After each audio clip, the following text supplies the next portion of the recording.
जिस किस्म का कल ड्रॉप सीन हुआ और हमारे वज़ीर आला साहब इस वक्त जो है खुद साख्ता रुपोशी में है, PTI भी ढूंढ रही है उनको, उनके जो वर्कर जिनको बेरोसबानी की हालत में छोड़ गए हैं, और एक ड्रामा रचाया जा रहा है सूबाई असम्बली का इजलास बुलाकर कि उसकी जो खुद साख्ता रुपोशी है उसको जो है वो डाला जाए हुकूमत के खाते में।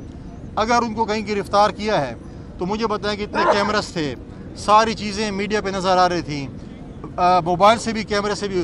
अगर उनको गिरफ़्तार किया तो उनको क्लिप तो दिखा दे कि उनको गिरफ़्तार किया गया है।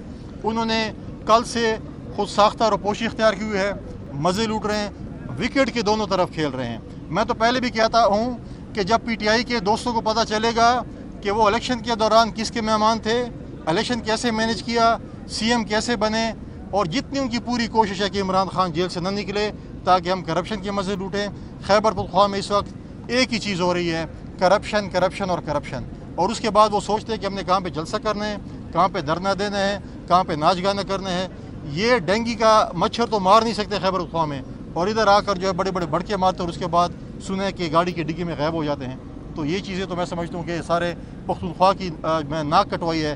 डिग्गी में फ़रार होना जो नहीं मतलब है कि अगर आके बरसरे उनके साथ जो इतना बड़ा जत्था था जो कह रहे थे।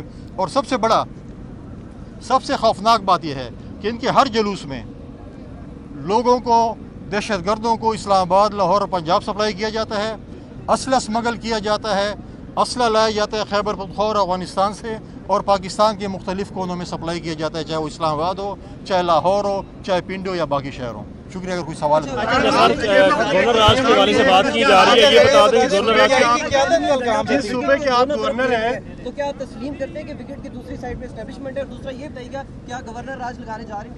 देखें कि विकेट की दूसरी तरफ जो है ना कोई भी हो सकता है, ज़रूरी नहीं है कि इस्टेब्लिशमेंट हो। जहाँ तक गवर्नर राज का मसला है, आइन में मौजूद है। जब आप देखें कि बलूचिस्तान में जब दहशतगर्दी हो रही थी उस वक्त जो है हमारी अपनी हुकूमत थी और हमने अपनी हुकूमत सस्पेंड की थी, और जहाँ पर PTI की हुकूमत आई तो वो कह रहे थे कि हम लाशों से ब्लैकमेल नहीं होंगे। इस वक्त मेरा सूबा खैबर पख्तूनख्वा आग की होली में खेल रहे हैं और हमारी हुकूमत जो है वो जो है उनको पता ही नहीं क्या हो रहा है। कल भी जो शहादतें हुई हैं आपके सामने हैं, हमारे फ़ौज के नौजवान शेर असर के बाद जो है मिलिटेंट्स हमारे अक्सर ज़िलों में कब्ज़ा कर जाते हैं, उनका गश्त होता है, नो गो एरियाज़ बन चुके हैं, हुकूमत अमन अमान कायम करने में नाकाम हो चुकी है।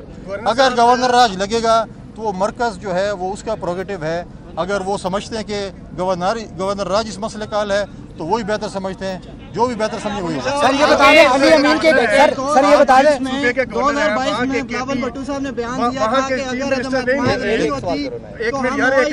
हाँ ठीक है, मैं जवाब दे रहा हूँ। आप जिस सूबे के गवर्नर हैं उस सूबे के चीफ मिनिस्टर नहीं मिल रहे और आपके वो रिश्तेदार भी हैं, अजीज भी हैं, आपको कोई दुख नहीं है इस बात का?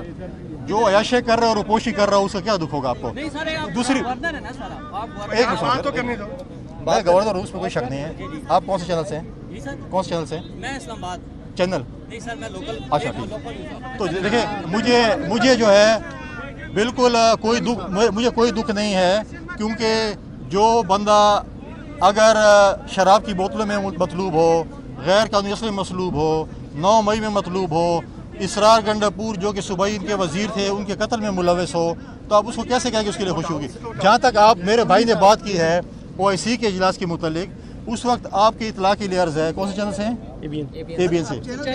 नहीं मैं बता रहा हूँ आप अपने नहीं, उसमें यह है कि आप जाकर एक मिनट आप जाकर इसकी दोबारा अपने जो आपके जो सर्वे करते हैं, जो आपकी वो करते हैं, OIC का इजलास उस वक्त कौमी असम्बली के हॉल में बुलाया गया था, और कौमी असम्बली के हॉल को एक साजिश के तहत डिक्लेयर कर रहे थे कि ये हॉल जो है इसके अंदर और कार्रवाई नहीं हो सकती, जिस वक्त अदम एतमाद की तारीख चल रही थी। तो इसलिए कहा गया था कि पहले अदम एतमाद की तारीख निबड़ लें फिर OIC का इजलास करें। हमने कभी भी शेख जुल्फ़िकार अली भुट्टो के फांसी के फंदे पर लटकाया गया, कभी भी हमने मुल्क दुश्मनी नहीं की, कभी भी हमने GHQ पे हमला नहीं किया, कभी भी हमने जो है किसी कोर कमांडर के घर पर हमला नहीं किया, कभी भी हमने अपने शोहदा जिन्होंने पाकिस्तान के लिए जानें दी और कुर्बानी दी उनके मुजस्मे को नहीं तोड़ा, कभी भी हमने 9 मई नहीं किया। लिहाजा हमारे साथ जो कुछ भी हुआ हमने कहा पाकिस्तान फर्स्ट, لیکن پی ٹی آئی کے ہمارے دوست کہتے ہیں کہ نہیں، اگر ہم نہیں ہیں تو خدا نخواستہ پاکستان بھی نہ ہو۔ سب سے بڑا قافلہ نکلا ہے کے پی کے سے علی مین گنڈا پور کی قیادت میں، وہ یہاں پہنچے ہیں، سرکاری مشینری کا استعمال کیا گیا، اس کے علاوہ ان کے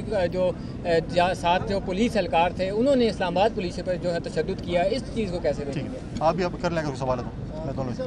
آپ نے کہا خود ساختہ فرار ہوئے، کیا ممکن ہے اسلام آباد سے ایسی صورتحال میں وہ کہیں پہ فرار ہو؟ دیکھیں بالکل خود ساختہ اس کی ہے، اور آپ یہ پتہ چل جائے گا، تو میں کوئی دیکھیں اس وقت جو ہے حکومت کوئی کلیم نہیں کر رہی۔ آپ کے جو ہے انٹیریئر منسٹر صاحب اس وقت موجود تھے، انہوں نے مجھے کہا کہ ہم نے کوئی گرفتاری نہیں کی ہے، کوئی آفیشیل گرفتاری نہیں ہے۔ اگر گرفتاری ہوتی پولیس اس کو پکڑ کے لے جاتی کسی گاڑی میں، کسی ڈالے میں، کسی بس میں، تو کوئی فوٹیج تو بن جاتی، ساری دنیا وہاں پر موجود تھی، کوئی فوٹیج موجود نہیں ہے۔ تو خود ساختہ جو ہے وہ روپوشی کے سامنے ہے۔ لیکن جہاں تک آپ نے بات کی ہے کہ یہاں پر سرکاری وسائل کا استعمال ہوا ہے، ٹی ایم ایس سے بھتے لیے گئے ہیں جلوس کو کامیاب کرنے کے لیے، اپنے انتظامیہ سے گاڑیاں لی گئی ہیں جلسے کو کامیاب کرنے کے لیے، ان کی انکوائری ہوئی ہے، انہوں نے پرائیویٹ شیل خریدے تھے ہمارے جو ہے پولیس اور اسٹیٹ کو کے اوپر شیلنگ کرنے کے لیے، تو اس کی انکوائری ہو رہی ہے، جو بھی انکوائری میں ملوث ہوگا اس کو کروا کی سزا دی جائے گی۔ ہمارے ایک پولیس کے نوجوان کی نماز جنازہ تھی جو شہید ہوئے ہیں۔ اس جو کل ایک جتھا آیا تھا اور جو کلیم کرتا تھا کہ ہم بڑے پرامن تھے، آج انہوں نے دکھایا کہ ایک پولیس کے officer in the line of duty شہید ہوئے، اور ہمارے جو جتھا آیا تھا وہ بھی پچھلے دنوں کلیم کر رہے تھے کہ ہمارے بہت سے لوگ زخمی ہو چکے ہیں۔ اگر ان کے بہت سے لوگ زخمی ہو چکے ہیں یا ایک یا دو بھی ہوئے ہیں تو وہ کون سے اسپتال میں ایڈمٹ ہیں؟ کیا آپ کی لیڈرشپ نے جا کر ان کی تیمارداری کی ہے کہ وہ کون سے اسپتال میں ہیں؟ اس وقت جو ہے ماضی میں بھی اور اس وقت بھی پی ٹی آئی کا ایک ہی ایجنڈا ہے، ملک دشمنی۔ پچھلی دفعہ جب چائنا کے صدر شی جی پنگ آ رہے تھے تو اسی جگہ پر جہاں پر آپ اور ہم کھڑے ہیں، یہاں پر ایک دھرنا دیا گیا تھا اور ان کے دورے کو سبوتاج کیا گیا تھا۔ آج دوبارہ جب ہمارے ملیشیا کے پرائم منسٹر آئے اور ہمارے ایس سی او کی کانفرنس ہو رہی ہے تو اس ایجنڈے پہ یہ کام کر رہے ہیں۔ اس سے پہلے جب آئی ایم ایف کے پاس ہم جا رہے تھے پچھلی حکومت میں، اس میں بھی انہوں نے پاکستان مخالف ایجنڈا پیش کیا، 9 مئی میں بھی ملوث تھے، اور آج ایس سی او کے جو ہے اس کے اجلاس کو خدا نخواستہ سبوتاج کرنے کے لیے ایک ملک دشمن ایجنڈے پہ کام کر رہے تھے۔ اور اس کی جو ثبوت ہے، اس کا جو ثبوت آپ کے چینلز پہ نظر آیا، جو ان کے انفارمیشن ایڈوائزر ہے خیبر پختونخوا کے، انہوں نے کہا کہ میں صرف انڈیا کے وزیر خارجہ کو دعوت دوں کہ ہمارے جلسے سے آ کر خطاب کریں۔ تو مطلب ہے کہ آپ ملک دشمن ایجنڈے پہ کام کر رہے ہیں۔ اگر آپ نے دعوت دینی تھی ایز اے سیاستدان تو سب کو دعوت دیتے، آپ نے ایک مخصوص شخص کو دعوت دی جو ملک دشمنی آپ اپنے اس کے طرف ہے۔ لہٰذا